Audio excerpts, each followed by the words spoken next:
जी, जरूर पड़ेगा। और ईरान का मुसम्मम इरादा यही है कि हॉर्मुज को बंद करके तेल की किल्लत दुनिया भर में हो और अमेरिका में भी हो, जहाँ कीमतें हर दिन हर लम्हा बढ़ रही हैं। और स्कॉट बेसेंट जो कॉमर्स सेक्रेटरी हैं, उनसे सवाल भी पूछा गया था कि आपके इकोनॉमिक सैंक्शंस के बाद जो है तेल की कीमत और बढ़ गई है। उन्होंने कहा कि मेरे समझ में नहीं आ रहा ये क्यों हो रहा है। ओमान मदद कर रहा था अमेरिका की, शायद वो धीरे धीरे वो खत्म हो रही है और रुख जो है ओमान का ईरान के हाथ में होगा। और ईरान को नजर है कि ये जो पाकिस्तानी डेलीगेशन गया था इसका हुआ क्या, क्योंकि जिस तरह से इस पे चर्चा होनी चाहिए थी, बातचीत होनी चाहिए थी, वो हो नहीं रही है। हालांकि दो चीजें बड़ी इंपॉर्टेंट थी। क्या पाकिस्तान जो है वो अमेरिका का पैगाम लेके गया था महज, नंबर एक, कि सीज फायर हो या कोई बातचीत आगे बढ़े, नंबर एक। नंबर दो ये कि क्या पाकिस्तान जो मक्का पैक्ट हुआ था तो उसमें ईरान को शामिल कराने के लिए, कि ईरान भी शामिल हो जाए, इसके लिए गया था, या क्या मकसद क्या था जाने का, और क्यों इतनी खामोशी हो गई अचानक। प्रोफेसर आफ्ताब काल पाशा साहब। जी, शुक्रिया मुमताज साहब। अ, देखिए, फील्ड मार्शल आसिम मुनीर और ट्रंप के दरमियान डायरेक्ट लिंक है। वो लगातार बातचीत करते रहते हैं और आसिम मुनीर तेहरान जाने से पहले भी ट्रंप ने उनको कॉल किया था। और शायद उसी सिलसिले में जो अमेरिका चाहता है कि स्टेट ऑफ हॉर्मोस खोल दो, बोल के उनका इंतजा है।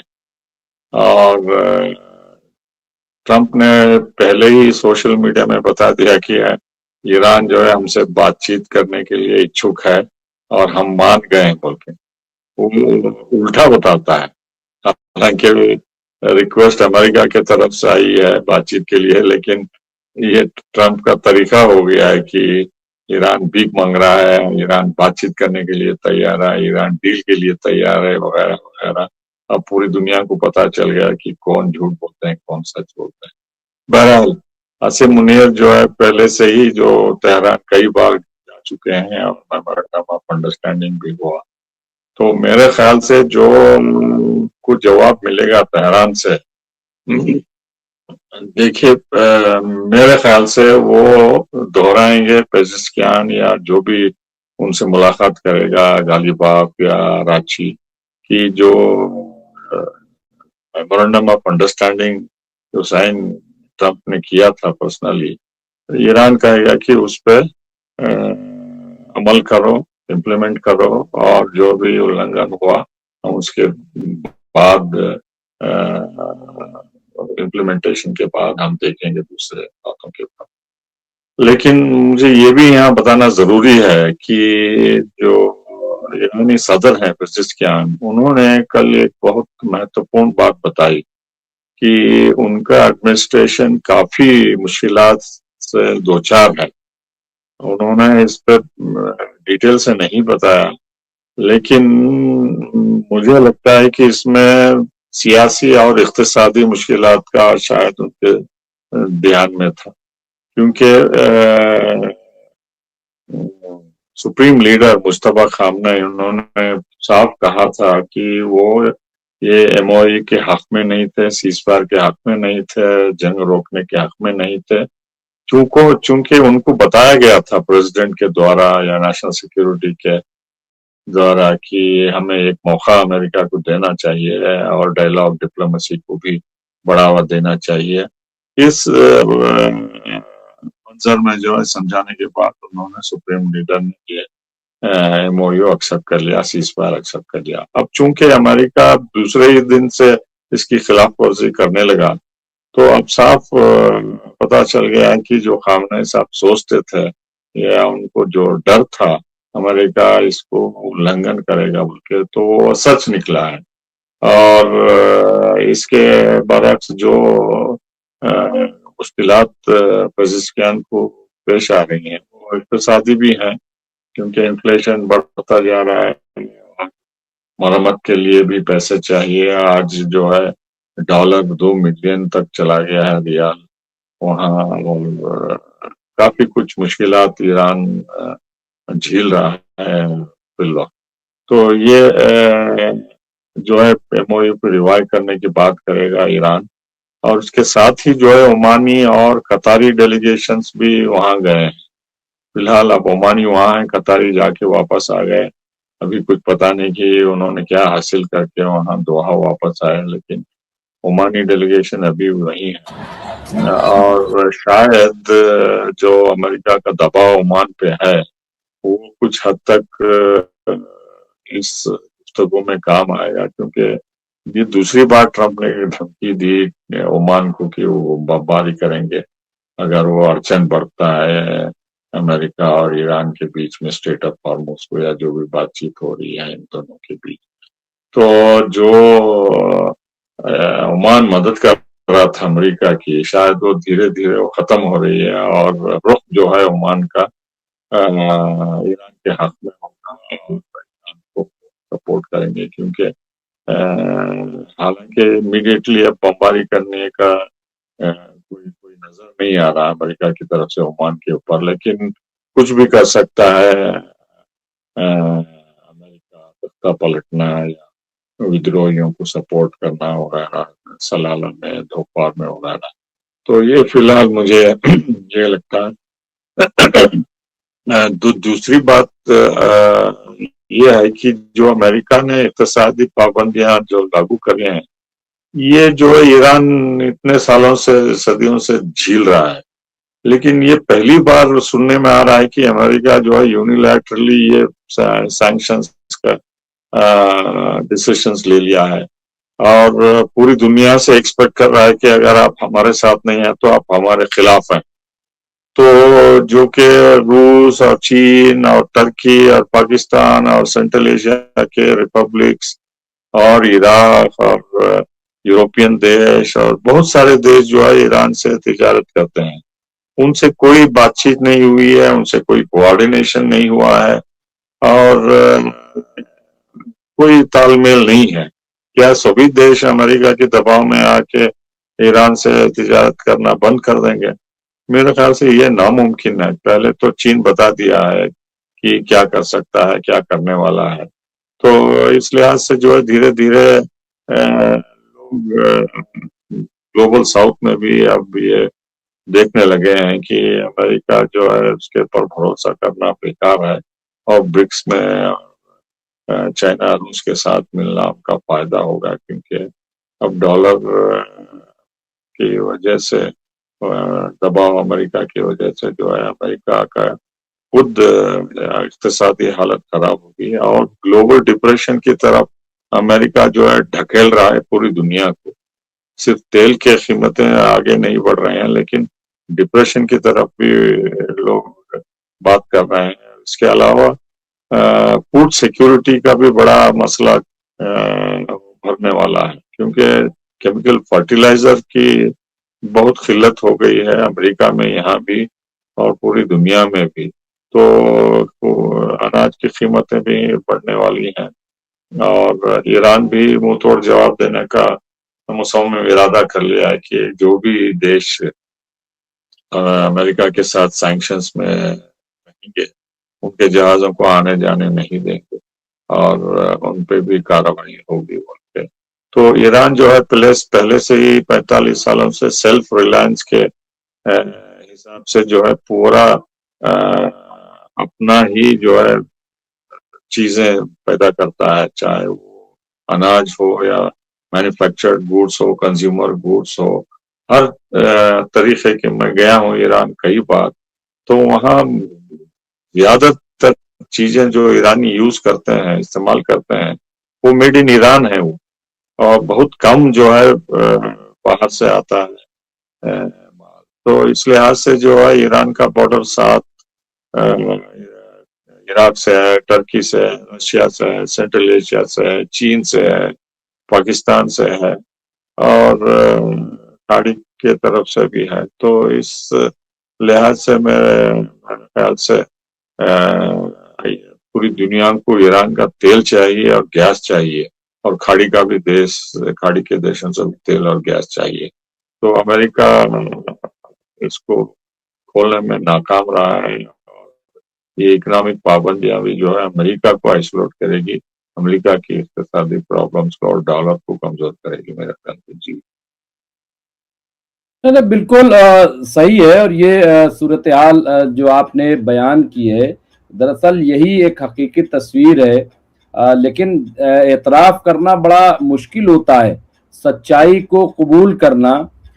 वो और ख़ास तौर से वो जो अपने आप को सुपर पावर समझे, जो ये समझे कि भाई पूरी दुनिया जो है वो हमारे मातहत है, हम जैसा चाहेंगे वैसा ही होगा, उसके लिए बहुत मुश्किल होता है। यहाँ पे एक सुवर्णा राज जी लिख रहे हैं आपके लिए, कमाल पाशा साहब, बातचीत बातचीत बातचीत, आखिर ये क्या बातचीत है?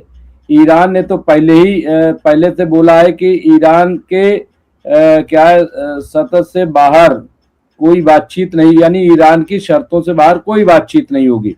जो ईरान ने कहा है कि भाई हमारा मुआवजा दिया जाए और सैंक्शन हटाई जाए, और ये श्योर किया जाए कि आइंदा जो है वो हमला अमेरिका नहीं करेगा ईरान पे, जबकि लगातार धमकी जो है वो अमेरिका की तरफ से दी जाती है। तो अच्छा, फिर एक चीज और पाशा साहब, इसको क्या कहेंगे जो ईरान ने कहा कि जब तक डोनाल्ड ट्रंप अब नहीं चले जाते हैं तब तक जो है हम बातचीत अमेरिका से नहीं करेंगे?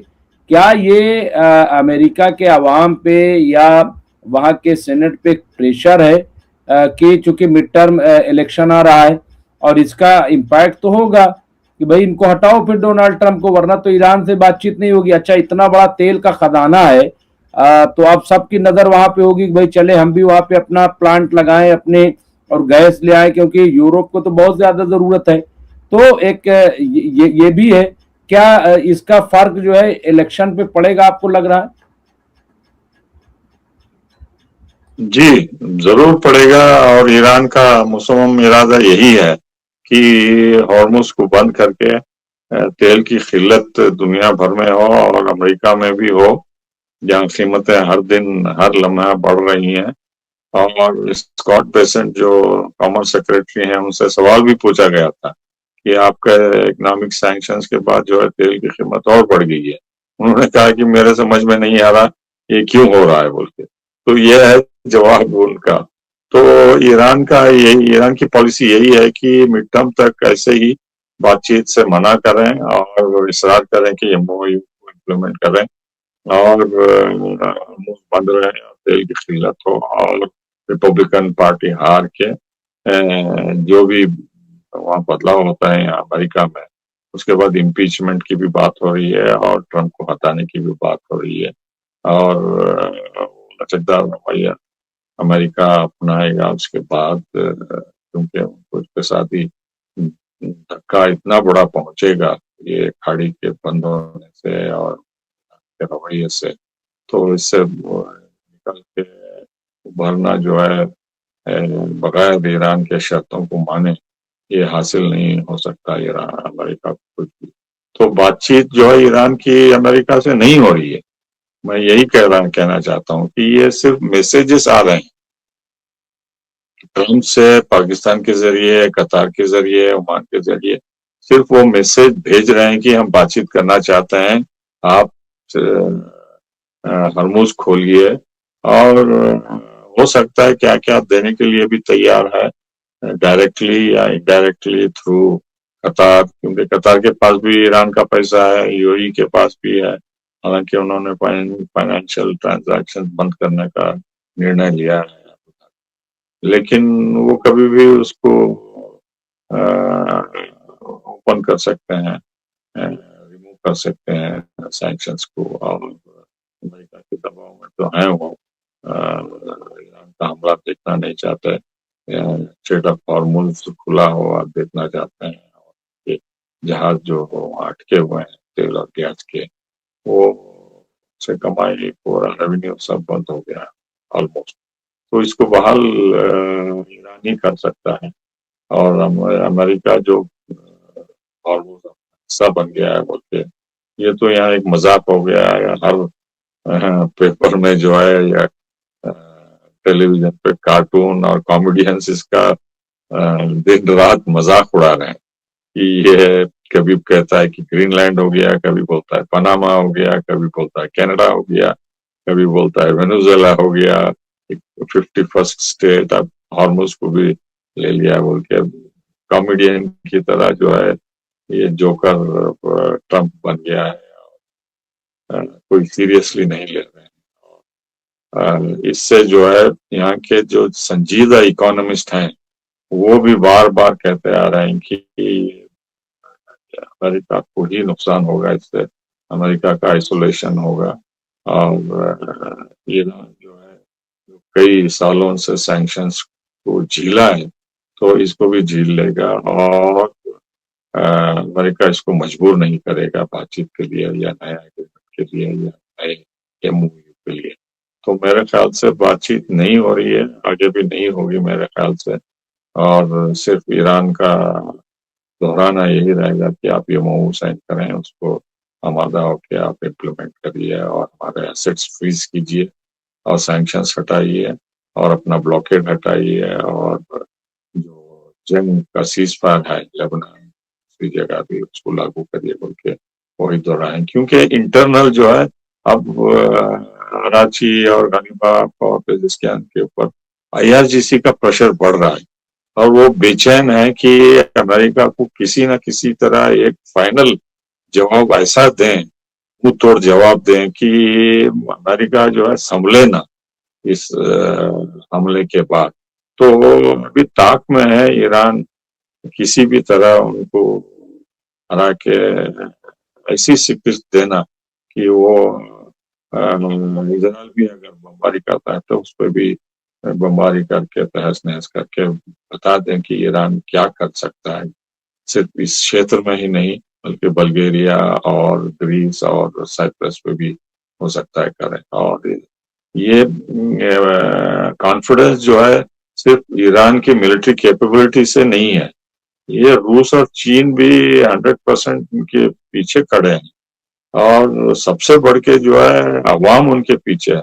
वो चाहती है कि ईरान बदला ले और अमेरिका को ऐसा सबक सिखाए कि वो दोबारा हमला करने का सोचे भी ना, तो उनको चैन सुख चैन की जिंदगी और नॉर्मल जो स्टेट रिलेशंस होते हैं उसकी तरह फंक्शन करने दोबारा बहाल हो गया सभी सिस्टम। जी नहीं बिल्कुल। मैं एक और सवाल जो बड़ा इम्पोर्टेंट है खास तौर से जो मक्का पैक्ट है उसमें क्या लग रहा है ईरान किस हद तक जाएगा, क्या इसमें शामिल होगा? क्योंकि अब बात आ रही है बांग्लादेश, इसके अलावा मिस्र और कुछ और मुल्क, तो क्या इसकी क्या हकीकत क्या है? क्योंकि अभी भी बहुत कंफ्यूजन है इसको लेकर के, बहुत वाज़ेह तस्वीर नहीं है कि आखिर ये मक्का पैक्ट, क्योंकि इसके ताल्लुक से बातें तो 2 साल से हो रही थी, मुस्लिम नाटो, इस्लामिक फौज, और बार बार टर्की ही इसकी बात करता था। तो अब ईरान चूंकि कुछ कंफ्यूजन था तो उसको शायद दूर करने के लिए या जो भी ईरान को भी इनवाइट कर लिया गया है, लेकिन है क्या इसके पीछे पाशा साहब? जी देखिए, अभी तक ईरान को फॉर्मली कोई इनवाइट नहीं किया है ये मक्का पैक्ट में शामिल होने के लिए।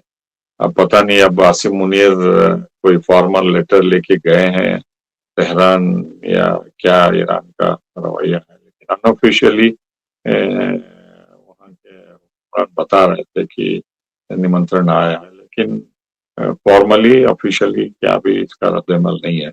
लेकिन ईरान इसको वेलकम किया है, इस मक्का पैक्ट को या डिक्लेरेशन को वेलकम किया है कि ये मुस्लिम देशों में इत्तेहाद बढ़ाता है और उनके दिफा के लिए ये पहला कदम है जो कि हम कई सालों से इसकी गुजारिश कर रहे हैं बोल के। तो ये पॉजिटिव है ईरान की तरफ से। और देखिए मेरे ख्याल से ये मक्का पैक्ट तीनों देशों के जो नेशनल सिक्योरिटी चैलेंजेस हैं उससे उभरा है। जैसा पाकिस्तान मिसाल के तौर पे, उसके बाद सऊदी को आएगा। देखिए पाकिस्तान को किससे खतरा है? सबसे ज्यादा भारत से है, चाहे वो ऑपरेशन सिंदूर सेकेंड फेज का हो या कुछ भी हो, या पीओके को जो लिबरेट करने के बाद राजनाथ सिंह और मोदी और जयशंकर सभी वजीर वजीर जो करते हैं, तो वो खतरा है। तो इसकी वजह से पाकिस्तान सऊदी से मिला है, फाइनेंशियली पॉलिटिकल सपोर्ट और ओआईसी में सपोर्ट मिलेगा क्योंकि पाकिस्तान उस नजरिए से इसमें पहले ज्वाइन किया। तो सऊदी का कंपल्शन ये है कि वो ईरान से अभी भी खतरा मोल लेना नहीं चाहता कि ईरान दोबारा। हालांकि अमेरिका को अभी तक अब्राहम अकॉर्ड्स के तहत इजराइल से कोई रिलेशंस नहीं करा है, और हूती का भी जो है खतरा बढ़ रहा है, और जो पॉपुलर मोबिलाइजेशन फोर्स है इराक में वो भी हमला करेंगे कुछ रिफाइनरीज के ऊपर। तो ये सऊदी के कंपल्शंस हैं। और जहां तक तुर्की का है, तुर्की में जो है जब से एर्दोगान के खिलाफ बगावत हुई मिलिट्री की 2016 में, 10 साल पहले, उसके बाद से जो है वो नाटो में कम दिलचस्पी लेता है, और इंडिपेंडेंट फॉरेन पॉलिसी रूस, चीन और मशरिक वस्ता और इस्लामी दुनिया से अपना रहा है, और अमेरिका की 80% बात मानता नहीं है।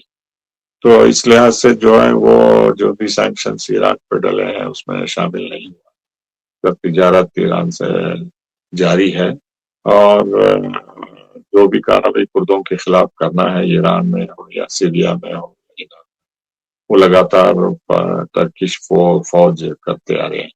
तो मान लीजिए अगर ये कहा जा रहा है कि अगर एक के ऊपर हमला होता है तो ये माना जाएगा जैसा नाटो में है कि सभी पे हमला है।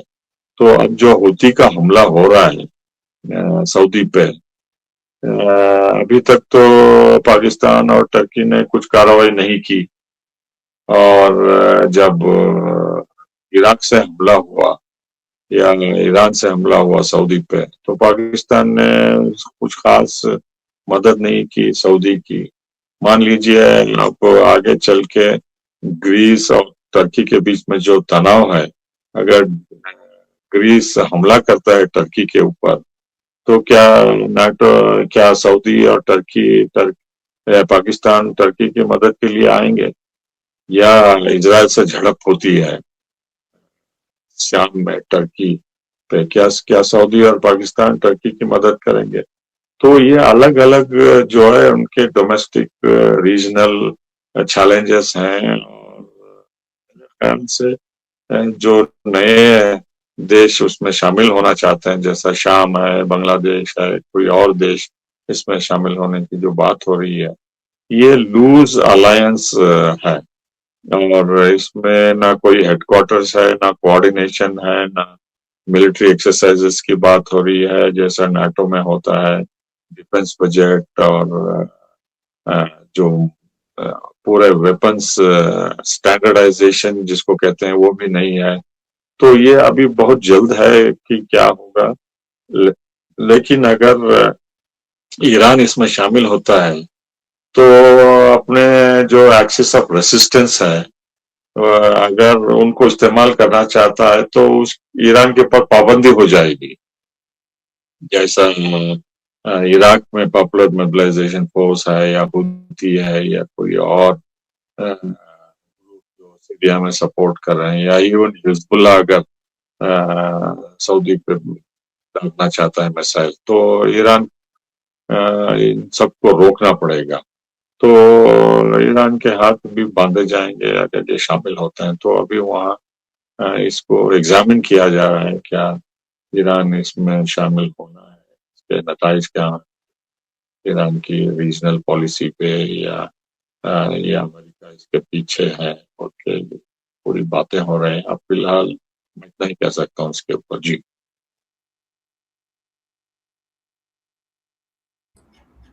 बिल्कुल सही है। और अभी कुछ भी नहीं कहा जा सकता कि क्या इसके पीछे है क्या नहीं है, क्योंकि अभी पूरी मिडल ईस्ट की जो तस्वीर है वो धुंधली सी है, मुझे ऐसा लग रहा है, और बहुत कुछ क्लियर होना बाकी है। तो बहरहाल हम सब इंतजार करेंगे और इस पे नजर बनाए रखेंगे। फिलहाल जो है पाशा साहब, आप हमसे जुड़े, इस वक्त हमसे बातचीत की, उसके लिए आपका बेपनाह शुक्रिया। इंशाल्लाह फिर जब कोई अपडेट होगी आपसे राब्ता करेंगे। तो बहुत बहुत शुक्रिया आपका। खुदा हाफिज। तो ये थे middle east expert professor Aftab कमाल पाशा साहब, जिनसे हम बातचीत कर रहे थे। इंशाल्लाह फिर हाजिर होंगे, जो भी अपडेट होगी वो आपको पेश करेंगे। बहुत बहुत शुक्रिया। जय हिंद, जय भारत, जय संविधान। शुक्रिया। खुदा हाफिज।